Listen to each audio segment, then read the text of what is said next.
भीमाई रमाई आंबेडकरी महिला संघटनाच्या वतीने कार्यक्रम घेण्यात आला. काय सांगणार सर? यस, भारतीय बौद्ध महासभे अंतर्गत भीमाई रमाई आंबेडकर महिला संघटनाच्या द्वारे आजचा जो 128 रमाईच्या जयंतीनिमित्त आम्ही हा कार्यक्रम आयोजित केलेला आहे. कार्यक्रमाचा उद्देश हा होता की रमाईचा जो त्याग आहे त्या त्यागाची कल्पना जनतेला तर आहेच, आंबेडकरी जनतेला तर आहेच, परंतु हे संघटना जे स्थापन केलं त्या संघटनेच्या द्वारे महिलाच्या उत्थानाचे कामं केली पाहिजेत असा आमचा उद्देश होता. आंबेडकरी विचारांच्या महिला आहे आज फार अग्रेसर आहेत.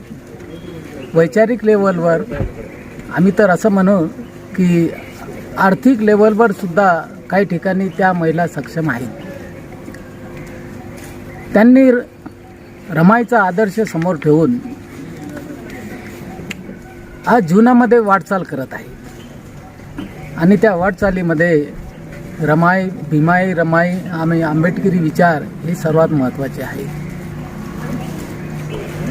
काही ठिकाणी आमच्या महिलांमध्ये गव्हर्नमेंटतर्फे जे काही आर्थिक योगदान द्यायला पाहिजे ते आर्थिक योगदान सध्याच्या गव्हर्नमेंटमधनं येत नाही. ते आमची एक खंत आहे. कुंभमेळ्याला हजारो कोटी रुपये दान देणारे लोक या मागासवर्गीय महिलांना गव्हर्नमेंटच्या फंडातून काही दान देत नाही. ही दुर्दैवाची गोष्ट आपल्या महाराष्ट्रामध्ये घडत आहे. ज्या ठिकाणी SC ST साठी जो फंड ह्या गव्हर्नमेंटनं निर्माण केलेला तो फंडसुद्धा डायव्हर्ट केला जातो अशी परिस्थिती या देशामध्ये आहे. आणि म्हणून बाबासाहेब आंबेडकरांना जे अभिप्रेत होतं की माझा समाज हा शासनकर्ती जमात झाली पाहिजे, इथली प्रस्थापित मंडळी ह्या विचाराला शह देण्याचं काम करतायत.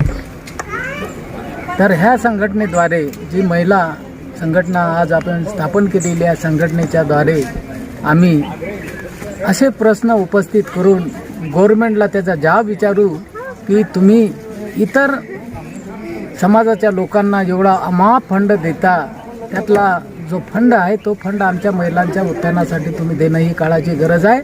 आणि तो फंड याच्यासाठी द्यावा की बाबासाहेबाच्या ह्या कर्तृत्वाला रमाईची मोठी साथ होती आणि त्या रमाईच्या साथीमुळे बाबासाहेब हे मोठे विद्वान कर्तृत्ववान नेते ह्या देशामध्ये जन्माला आले.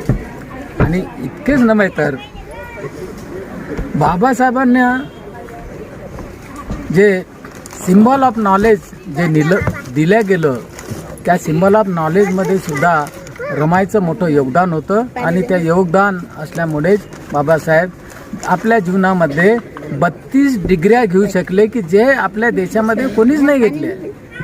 मी नेहमी म्हणतो ह्या देशातल्या लोकांना इतर लोकांना कोणालाही सिम्बॉल ऑफ नॉलेज ही पदवी मिळालेली नाही, परंतु भारतातले एकमेव बाबासाहेब होऊन गेले की ज्यांना इतर देशांनी इंग्लंडने सिम्बॉल ऑफ नॉलेज पदवी देऊन त्यांचा जगामध्ये मोठा गौरव केलेला आहे. आणि त्या गौरवामध्ये रमाईचं मोठं योगदान आहे. आज या कार्यक्रमाच्या माध्यमातून आपण समाज बांधवांना उपासकांना काय संदेश देणार सर?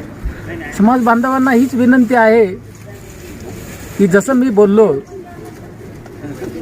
की बुद्ध आणि धम्मामध्ये लिहिलेलं आहे स्त्री ही पुरुषापेक्षा श्रेष्ठ आहे. आणि म्हणून तुम्ही आपल्या स्त्रियांना हे मान सन्मानाची जागा द्या, त्यांना शिक्षण द्या, शिक्षण देऊन त्यांना मेन स्ट्रीममध्ये आणा आणि मेन स्ट्रीम आणल्यानंतर तुमचा समाज हा कसा प्रगतीपथावर नेता येईल याचा प्रयत्न करावा. 70 वर्षानंतर आज आपल्या शहरामध्ये जागतिक धम्म परिषदेचं आयोजन केलं जात आहे, याबद्दल काय सांगाल सर? त्या जागतिक धम्म परिषदेमध्ये मी सुद्धा एक उपाध्यक्ष आहे. काय आवाहन करणार तुम्ही उपासकांना? जागतिक उपासकांना एवढंच आवाहन करणार की ही जागतिक धम्म परिषदेमध्ये बाहेर देशातले बरेचसे भिक्खूगण येत आहे. तर त्या जागतिक धम्म परिषदेमध्ये जो संदेश देण्यात येईल, तथागत गौतम बुद्धांचा जो संदेश देण्यात येईल, तो संदेश आपण जीवनामध्ये पाळावा आणि त्या संदेशाचे जगामध्ये आपण जर पाहतो ते ईस्टर्न कंट्रीज जे आहेत ते ईस्टर्न कंट्री भारतापेक्षा जास्त प्रगल्भ आहेत. ते केवळ बौद्ध तत्त्वज्ञानामुळे. आणि आपल्या देशामध्ये बौद्ध तत्त्वज्ञान हे पाहिजे त्या पर्सेंटेजमध्ये ह्या अंमलात आणत नाही. आज आपण जपानची जर प्रगती पाहिली तर जपान छोटं राष्ट्र असताना भारतापेक्षा अग्रेसर आहे. थायलंड राष्ट्र पाहत असता आपल्यापेक्षा अग्रेसर आहे.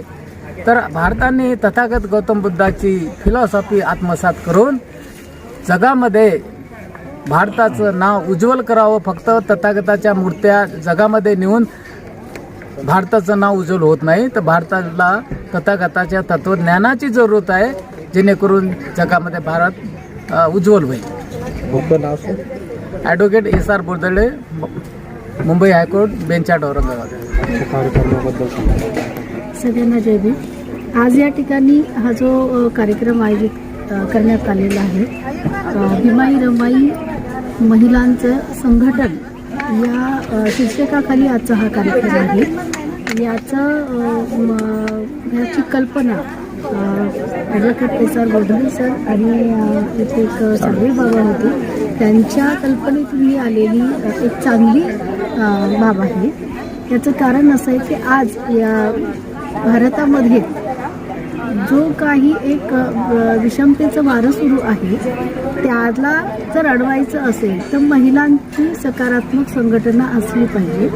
दुसरं असं, डॉक्टर बाबासाहेब आंबेडकरांनी महिलांच्या अनुषंगाने आणि केवळ महिलांच्याच नाही तर समस्त भारतीयांच्या अनुषंगाने खूप मोठं काम केलेलं आहे. या कामाला पुढे न्यायचं असेल, या कामाला सकारात्मक पद्धतीने पुढे न्यायचं असेल तर प्रत्येकाला त्याची जबाबदारी उचलता आली पाहिजे. त्यांनी जो भारतामध्ये लुप्त होत जाणारा बौद्ध धम्म होता तो इथलाच बौद्ध धम्म हा सगळ्या समस्त अगदी लाखो अनुयायांच्या समवेत स्वीकारला, त्यांनाही ती दीक्षा दिली. ही सगळ्यात मोठी घटना होती आणि त्या अनुषंगाने भारतीय बौद्ध महासभाची डॉक्टर बाबासाहेब आंबेडकरांची निर्मिती होती.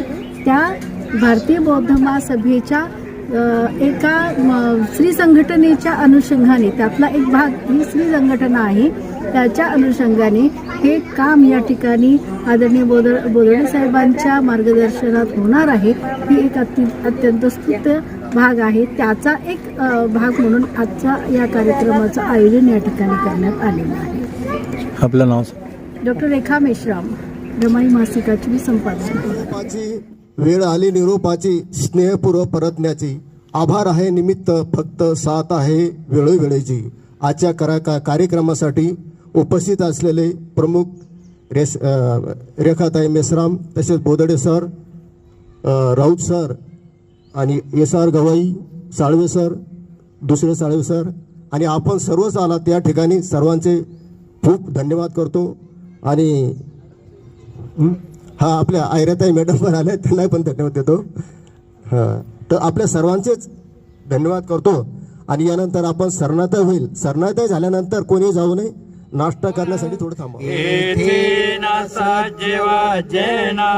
हो तुम्हे जय मंगल, नाथी में शरणम आयम, धम्मो में शरणम वरम, येथेन सजेवा जैना. हो तुम्हे जय मंगलम, नाथी में शरणम आयम, संघो में शरणम वरम, येथेन सजेवा जैना. हो तुम्हे जय मंगल. नमो बुद्धाय, नमो धम्माय, नमो संघाय. साधु साधु साधु. बुद्धं नमामि, धम्मं नमामि, संघं नमामि. डॉक्टर बाबासाहेब आंबेडकरांचा, डॉक्टर बाबासाहेब आंबेडकरांचा, महाकारुणिक तथागत भगवान बुद्धांचा कारुणिक तथागत भगवान बुद्धांचा कारुणिक तथागत भगवान बुद्धांचा Mahatma Jyotiba फुल्यांचा Subscribe now and press the bell icon. Never miss an update.